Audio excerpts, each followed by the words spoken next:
এক হাদিকে গুলি করে আমাদের এই যুদ্ধ থামিয়ে দেওয়া যাবে না। এই সুশীলদের বিরুদ্ধে লড়াই করে হাদি যে কালচারাল ফ্যাসিজমের বিরুদ্ধে লড়াই শুরু করেছিল, সেই লড়াইকে আমাদের সফল করতে হবে ইনশাআল্লাহ। সুশীলরা সুপথে ফিরবে না, কালচারাল ফ্যাসিস্টরা তাদের চরিত্রে অবিচল থাকবে।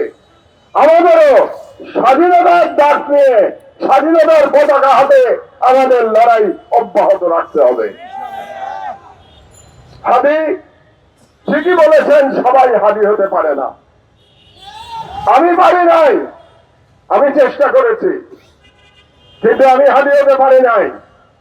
আপনারা বলেছেন কুষ্টিয়াতে, আপনাদের মনে আছে 2018 সালে আমার উপরে হামলা হয়েছিল, কিন্তু গুলি করে নাই, হাদির উপরে গুলি করেছে। এই যে পার্থক্য। সাউথ টাউনে হোক আপনার স্বপ্নের আবাসন, শতভাগ রেডি প্লট, সাথে সাথেই সাফ কাবলা রেজিস্ট্রি।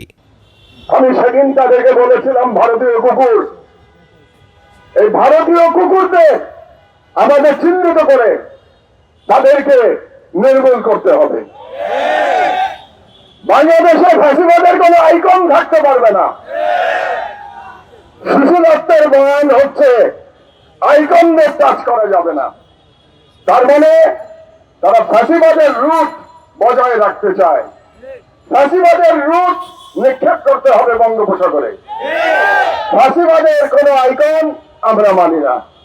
আমরা বাংলাদেশের স্বাধীনতায় বিশ্বাস করি। বাংলাদেশে কোন বিভাজন আমরা চাই না। বাংলাদেশের সকল বিভাজনের ঊর্ধ্বে উঠে আমাদের জনগণকে ইস্পাত অভিনয়কে সমস্ত দেশীয় এবং বিদেশি সম্প্রসারণবাদকে মোকাবেলা করতে হবে।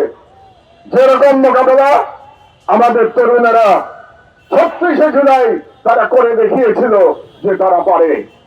তারা মুখ পেতে দিয়েছিল, আবু সাঈদের মতো মুখ ধরা ওয়াসিমরা মুখ পেতে দিয়েছিল। তারা বলেছিল বুকের মধ্যে দারুণ ঝড়, বুক পেতেছি গুলি কর। আমিও বলতে চাই, এখানে যদি ফ্যাসিবাদের কোন দালাল, ভারতীয় রয়ের কোন শুটার উপস্থিত থাকেন, আমি বলতে চাই আমি দাঁড়িয়ে আছি উন্নত শিরে, পারলে গুলি কর। আমি দাঁড়িয়ে আছি।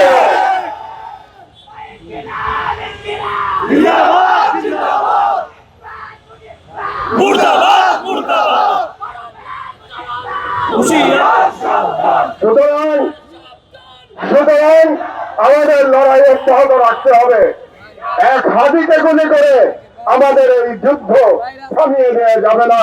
আমাদেরকে আজকে সকলকে সম্মিলিত ভাবে বলতে হবে, আমরা হাদিরকে ফলো করে আমরা আমাদের মঞ্জিলে পৌঁছে যাব ইনশাআল্লাহ।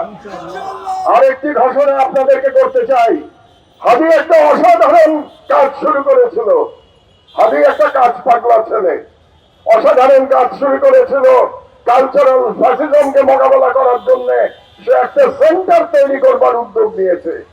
ভাবতে পারেন, এই যুগে যখন তরুণেরা বই পড়া ছেড়ে দিয়েছে, তখন সেই কালচারাল সেন্টারে হাদি ঘুরে ঘুরে মানুষের কাছ থেকে বই জোগাড় করছে। আগামী প্রজন্মকে উপযুক্ত করবার জন্য, ইন্টেলেকচুয়াল ফাইট করবার জন্য, কালচারাল ফ্যাসিজম মোকাবেলা করবার জন্য এতটা দূরদর্শিতা ছিল হাদির মধ্যে।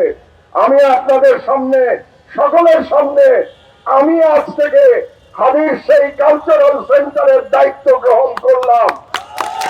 হাদির কালচারাল সেন্টার আমি এটা চালিয়ে নিয়ে যাব ইনশাআল্লাহ। হাদির যারা সহকর্মী এখানে উপস্থিত আছে, তাদেরকে আমি বলতে চাই, হাদিকে তোমরা সুস্থ হতে দাও, সেই পর্যন্ত হাদির কাজ আমি সম্পন্ন করবো ইনশাআল্লাহ।